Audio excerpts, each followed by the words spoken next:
process as a black box. Okay, so you can see over here, this is informal requirement is there. Okay, uh,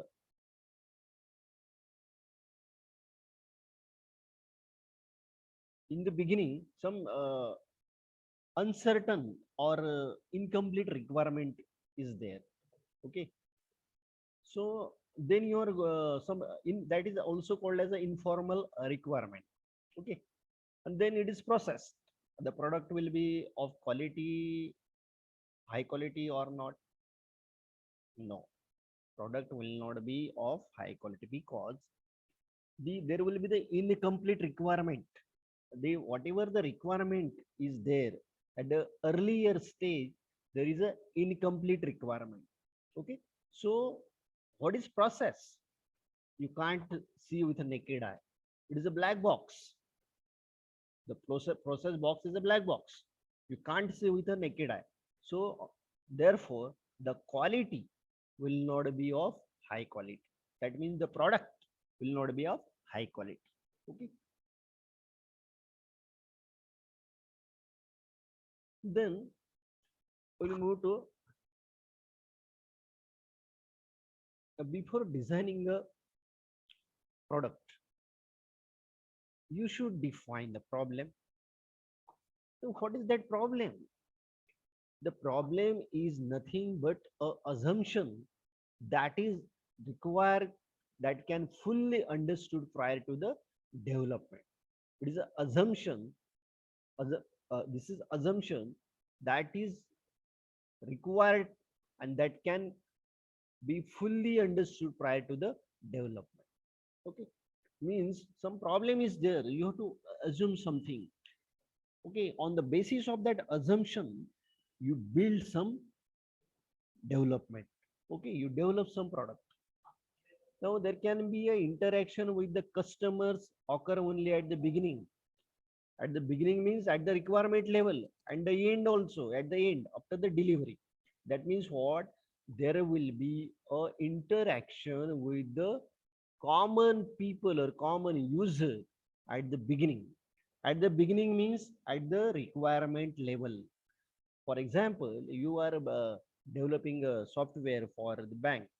Okay, uh, for the loan department. Okay, so at the earlier stage, you have to understand the problem of that loan department, how they are manually working, how they are manually working. Okay, then you have to interact with the people of the loan department, how the people are working in the loan department. Okay, and then once you have started developing a product, once you have started developing a product, okay, so there will not be any communication between the common user. So now the communication will be at the end. At the end means after the delivery of the product. After the delivery of the product, there will be the interaction of the people with the experts. Okay, so this is what the two stages. That means unfortunately the assumption almost never holds. Okay, so means what? You have to at the beginning of the designing or developing of the product of the software, you have you have to interact with the people. You should understand the problem of the user at the earlier stage, and then you start processing that problem, and then you can first analyze that problem, then you start processing that problem. Okay, and then solve what the problem is, and then at the end whatever the product developed, okay, that product is delivered to the customer at the end. Okay, when you are delivering that product to the customer, there will be the interaction between the user and the you people or software people. Okay, so this will be the problem.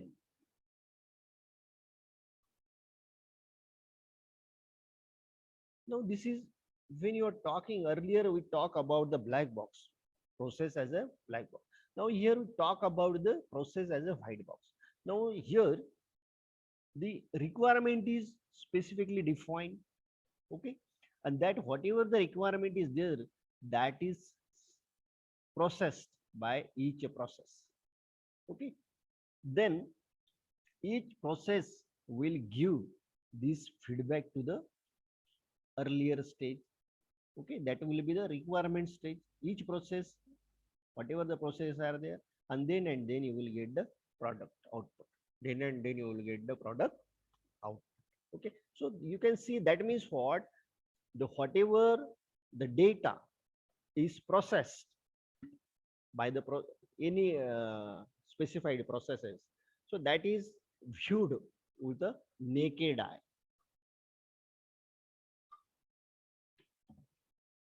okay.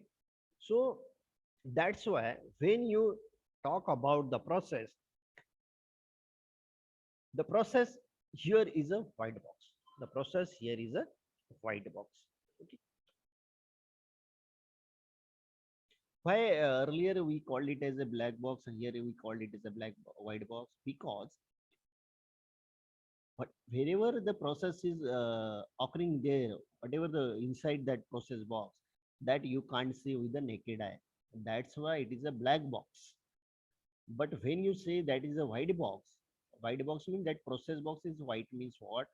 Transparent means whatever the process is going inside that box, that means you can see it with a naked eye.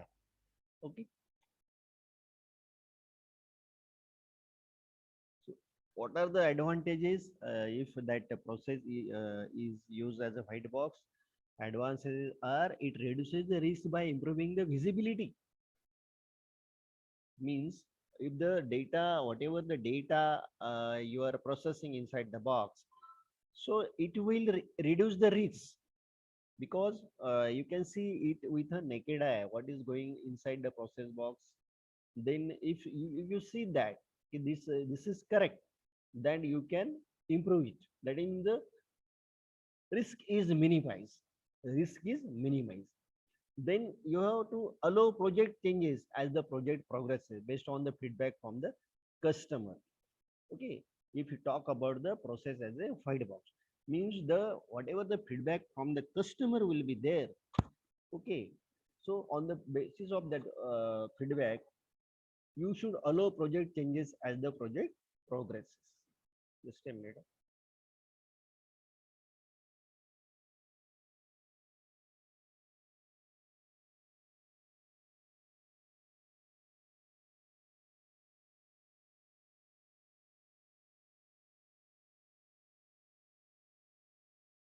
Now we'll see first the prescriptive model.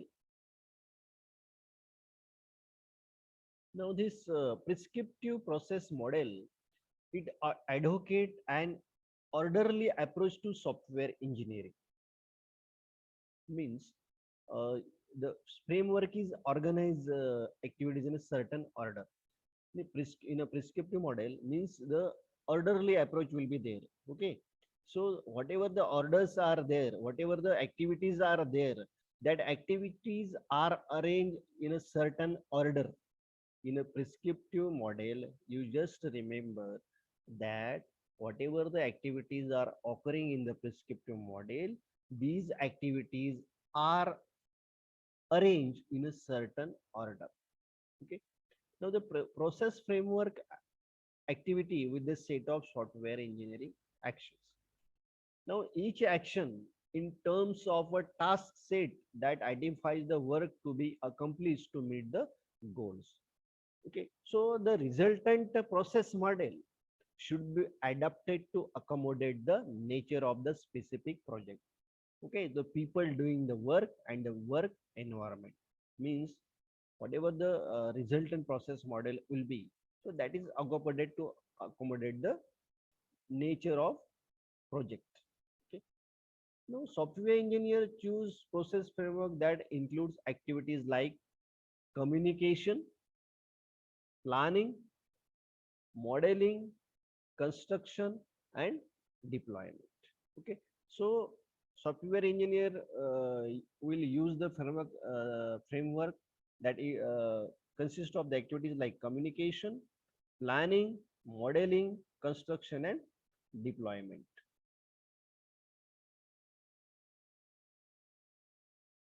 Now, calling this model as prescribe because it recommends a set of process elements, activities, action, tasks, work product, and quality. That's why it is called a prescriptive model. Now, each element are interrelated to one another, or it is also called as a workflow. In prescriptive model, whatever the elements are there, these elements are related to each other. Okay.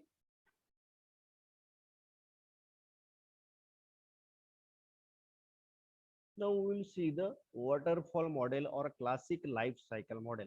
This is very, very important model, waterfall model or classic life cycle model. Now it consists of 5 stages. Waterfall model consists of 5 stages. First step is communication. First stage is communication. Now why it is called as a waterfall? You can see over here, water is dropping over here. You can see just see that water is dropping over here. Again from this stage it is going to the next stage. From this stage again it is flowing to the this stage. From this stage it this to this stage. That's why it is flowing like a water. That's why it is falling like a water. That's why it is called as waterfall model or classic life cycle model. Okay, so you should remember in mind that waterfall model is also called as classic life cycle model. Classic life cycle model. You can see over here, the first stage is communication, second step is planning, third step is modeling, fourth is construction, and last one is deployment with the feedback support.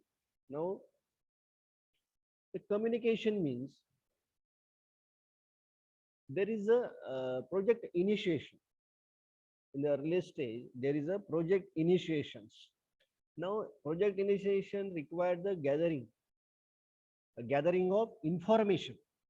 Project initiation requirement gathering of information. So that's why there should be a communication between the two parties. There should be a communication between the two parties to finalize the project. Okay. So second stage is planning. It consists of this planning consists of estimating, scheduling, and tracking. So this is the stage of planning. Next step is modeling. Now modeling consists of analysis and design. Modeling consists of analysis and design. Okay. Then fourth step is code and test. That means what? Here you have to generate the code and then you have to test it. Okay. Once it is tested, the software is deployed at the customer end. That means what? The software is installed at the customer end. The software is installed at the customer end. So this is what the waterfall model is. This is very, very important model. It is also called as classic life cycle model. Okay, it consists of 5 stages: communication, planning, modeling, construction, and deployment.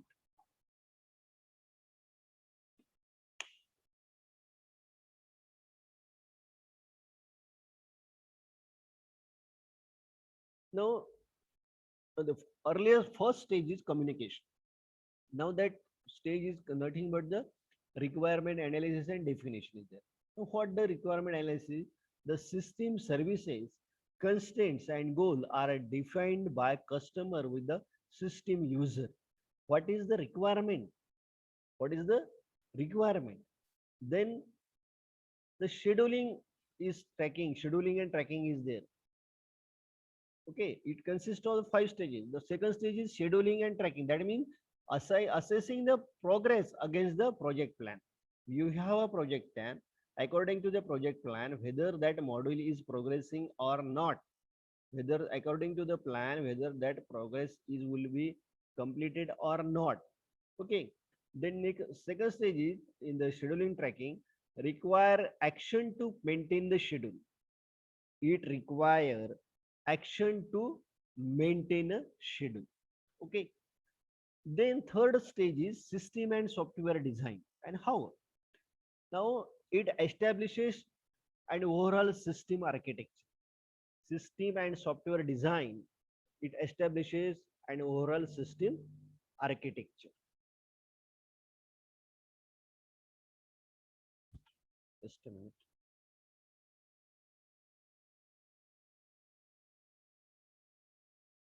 Okay. Then in scheduling and tracking, there is a that require a action to maintain the schedule. Means if unless and until you maintain a schedule, you won't be able to track that things. What is happening over there, whether we are lagging in development or what. Okay. So you have to maintain a schedule. Third stage is system and software design. Okay. So here third step is the actual work stage. Okay. So that software design involves the fundamental system abstraction and their relationship. Means whatever the abstractions are there, what is the fundamental abstractions are there that are involved in that. Okay. In the system and software design. Then third stage is integration and system testing. Whatever the software you have built, it is tested. Okay. The individual program unit or programs are integrated and tested as a complete system to ensure that the software requirement have been met. Means whatever the that single programs or single modules are there, this all modules are integrated to form a big size software. So once it is tested, the software system is delivered to the customer. Now, unless and until it is tested, it is no mandatory to every producer not to maintain it. Okay. Then is last stage is operation and maintenance. Okay. Now, operation and maintenance consist of normally this is the longest phase of the software life cycle. Operation and maintenance it is the longest phase of the software life cycle. The system is installed and put into practical use. Maintenance involve correcting errors which were not discovered in earlier stage of the life cycle. Whatever the life cycles are there, it doesn't consist any that longest or phase of the software. So this is what all about the waterfall model or classic life cycle model. Okay. Then there are some limitations of this model. We'll see what are the limitations. This is also important as exam point of view. You talk about the exams, the waterfall model is important. The, then its limitations are also important. Okay. Now some limitations of the waterfall model are the nature of the requirements will not change very much during development, during evaluation. Okay. And there will not be any change in the requirement, what the customer needs. Okay. Second is that model implies that you should attempt to complete a given steps before moving on to the next stage. Next is the model implies that you should attempt to complete a given stage before moving on to the next stage. That means what? Whatever the earlier stages are, these stages should be completed before moving to the next stage. Okay. So does not account for the fact that requirement constantly change. If the requirement is changing constantly, then it should not be does not account for the fact. And it also means that customers cannot use anything until the entire system is complete. Okay. That means unless and until the system is completed, the customer cannot use anything. The customer cannot use anything. Okay. The model implies that once the product is finished, everything else is maintenance.